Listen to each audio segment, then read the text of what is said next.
Sir, பெண்களை பற்றி கருத்து அப்படிங்கிறத வந்து பெண்களை பற்றிய ஆண்களின் பார்வையை தான் வந்து இந்த படத்தில் காட்டியிருக்கேன்னு நினைக்கிறேங்க சார். குறிப்பாக இளைய சமுதாயத்தினருக்கு, அதாவது எப்படி சொல்கிறது, நம்ம வீட்டில் இருக்க பெண்ணை எப்படி பார்ப்போம், ரோட்டில் இருக்க பொண்ணை எப்படி பார்ப்போம் அப்படிங்கிற வித்தியாசத்தை தான் இந்த படத்தில் இது பேசியிருக்கேன். நான் ஆக்சுவலாக வந்து இதில் வந்து எந்த விதமான அட்வைஸு, எந்த விதமான கருத்துக்களை நாங்கள் வந்து இதில் சொல்லலை. இதில் வந்து சில கேள்விகளை மட்டும் எழுப்பியிருக்கோம்.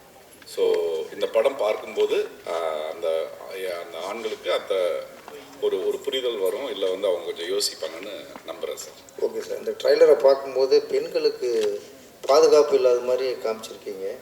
சமுதாயத்தில் இன்றைக்கி வந்து நிறைய சீர்கேடுகள் நடக்குது, அது மாதிரி காட்சிகள் ஏதாவது நீங்கள் மக்களுக்கு தெளிவுபடுத்திருக்கீங்களா சார்?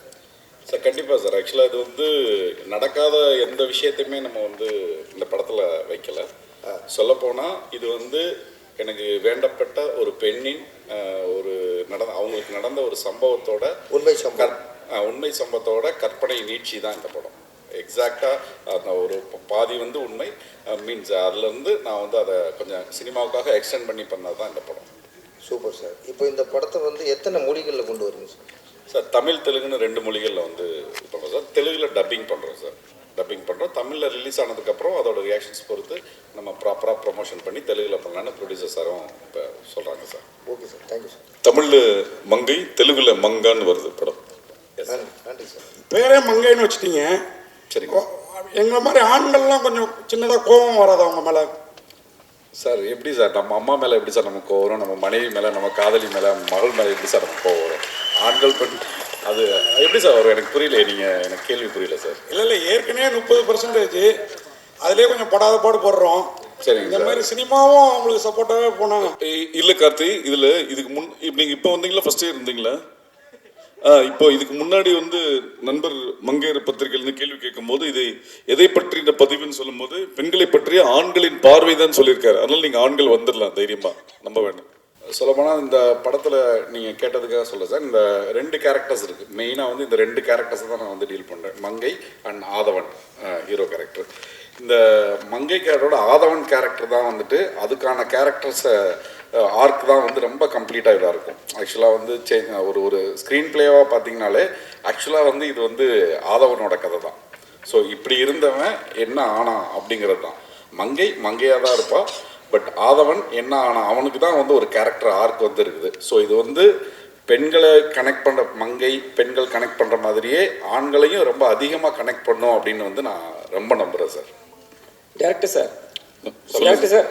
இப்போ வந்து நீங்கள் சொன்னீங்க பெண்களுக்கு பாதுகாப்பு இல்லைன்னு சொல்லிட்டு ஒரு விஷயம் சொன்னீங்க.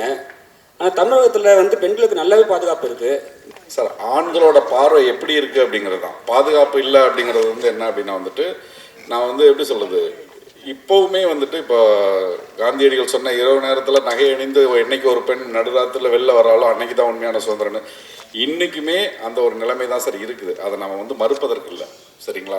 இன்றைக்கி வந்து 100% வந்து ஃபீமேல் சேஃபாக ஃபீல் பண்ணுறாங்க அப்படிங்கிறத நீங்கள் சொன்னால் என்னால் ஏற்றுக்க முடியல சார். ஏன்னா வர்ற நியூஸாக இருக்கட்டும், இப்போ நீங்கள் ஒன்றும் இல்லை, ஒரு பேப்பர் எடுத்து பார்த்தாலே வந்துட்டு அவ்வளோ நியூஸ் பெண்களுக்கு எதிரான சம்பவங்கள் அந்த மாதிரி இருக்குது.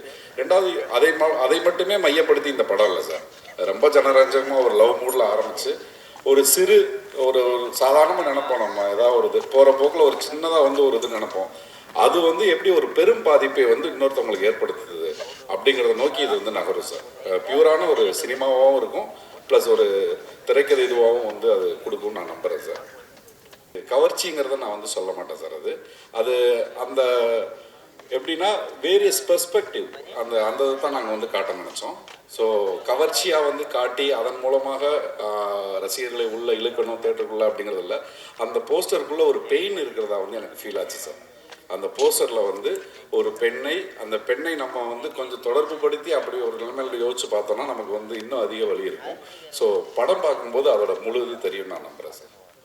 சார், இதில் கவிதா பாரதி சார் வந்து பெண் விரோத நடவடிக்கையில் இருக்காரா இல்லை பெண்களுக்கு சப்போர்ட்டாக இருக்காரா? இது அவரே சொல்லுவார் சார். படத்துக்கு வெளியே கவிதா பாரதி சார் வந்து பெண்களுக்கு சப்போர்ட்டாக இருக்காரு. எந்த படத்துலையுமே அவர் பெண்களுக்கு சப்போர்ட்டாக இருந்தது இல்லை. பெயர் பெண்கள் சப்போர்ட்டாக தானே இருக்கீங்க? புரியல. இல்லை பெயர்லேயே பெண்களுக்கு சப்போர்ட்டாக தான். மகிழ்ச்சிங்க, ரொம்ப நன்றி சார். ப்ரொடியூசர் சாருக்கு மட்டும் ஒரே கொஸ்டின். சார் ஜாஃபர் சார், அதாவது ஒரு பக்கம் அமீர் சார் படங்கள் எல்லாம் பண்றீங்க, சரி சார். இன்னொரு பக்கம் இந்த மாதிரி மங்கை, இந்த மாதிரி பெண்களுக்கு சப்போர்ட்டான ஒரு படங்கள் பண்றீங்க.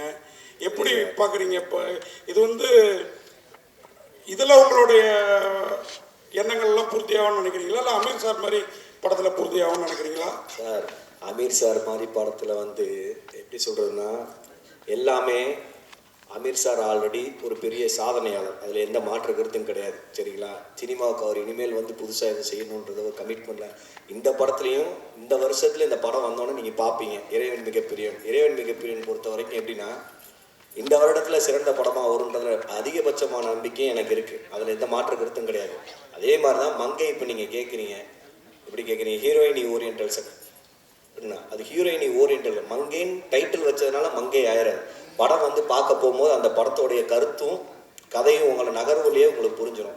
நாங்கள் அதை வந்து எப்படி சொல்கிறது, அந்த ஸ்கிரிப்டை வந்து ஸ்கிரிப்ட் ஜெயிக்குன்ற நம்பிக்கையில் தான் சினிமா எடுக்க வந்திருக்கேன். இதான் என்னுடைய என் பாயிண்ட் ஆஃப் வியூ. இப்போ நான் இப்போ எடுத்த எல்லா படமே வந்து ஸ்கிரிப்ட் ஓரியன்டலில் தான் படம் எடுத்திருக்கேன். இப்போ 4 படம் பண்ணியிருக்கோம். 4 படமும் இப்போ இந்த மங்கையாக இருக்கட்டும், இந்திராவாக இருக்கட்டும், இன்னும் பண்ணிக்கிட்டு இருக்கு இன்னும் 2 படமாக இருக்கட்டும், எல்லாமே வந்து ஸ்கிரிப்டை நம்பி தான் படம் பண்ணிட்டு இருக்கேன். இதுதான் நான் சினிமாவுக்கு வந்து நான் என்ன பண்ணுறேன்றது. அமீர் சார் வந்து அந்த கப்பை என்கிட்ட கொண்டு வந்து கொடுத்துருவாரு. அந்த கப்பு இல்லாமல் நானாக என்ன ஒரு கப்பை வின் பண்ணன்றது தான் நான் சினிமாவுக்கு இப்போ நான் ட்ரை பண்ணுற முயற்சி. இது அது எந்த வகையிலேருந்து இந்த வருடத்தில் பார்ப்போமே, எப்படி தான் அது என்னுடைய பாயிண்ட் ஆஃப் வியூ எவ்வளோ கிளிக் ஆகுதுன்றது. எனக்கும் இப்போ எப்படின்னா, எல்லா தொழிலையும் வெற்றி அடைஞ்சிருக்கோம். சினிமா தொழிலில் வந்து எப்படின்னா, கவனமாகவும் கதையாகவும் நம்பி நம்ம கரெக்டாக வேலை பார்த்தா சினிமா இந்த ஸ்டேஜில் கொண்டு வந்து உட்கார வைக்கின்றது ஒரு பெரிய சந்தோஷம் தான். இதில் எந்த மாற்றம். இதே சத்தியம் தேட்டரில் பிளாக்ல டிக்கெட் வாங்கி படம் பார்த்துருக்கோம். இதே சத்தியம் தேட்டரில் இன்னைக்கு ஸ்டேஜில் உட்காந்து பேசுகிற அளவுக்கு வந்தால் நம்ம அந்த சினிமா லவ் பண்ணதுனால இந்த இடத்துக்கு வந்திருக்கோம். சரிங்களா? அவ்வளோதான். ஃபைனலாக ஒரே ஒரு கொஸ்டின், உங்களுக்கும் டைரக்டர் சேர்த்தே தான். அதாவது நீங்கள் சொல்கிற 2 பேரும் சொல்கிறத பார்த்தா, இந்த மங்கை எங்களை மாதிரி ஆண் மனோபாவம் உள்ள ஆண்களையும் மங்கையர்க்கரசனாக மாற்றிடும். அப்படிப்பட்ட படமா? கண்டிப்பான முறையில் எந்த மாற்று கருத்துமே கிடையாது சார். சரிங்களா? நீங்கள் அந்த படம் வந்து பார்த்துட்டு நீங்கள் திரும்பி இதே மாதிரி என்ன ஒரு ப்ரெஸ் மீட்டில் கேளுங்க. அந்த படத்தை பார்த்து முடிச்சுட்டு அப்போ இதுக்கு உண்டான பதில் நீங்களே சார், நீங்கள் இதுக்கு பதில் சொல்லுவீங்க. இதுக்கு அந்த நம்பிக்கை எனக்கு இருக்குது. படத்தின் உதவி இணை இயக்குநர்கள் மேடைக்கு வருபவர்கள் ஒரு குரூப் போட்டோ.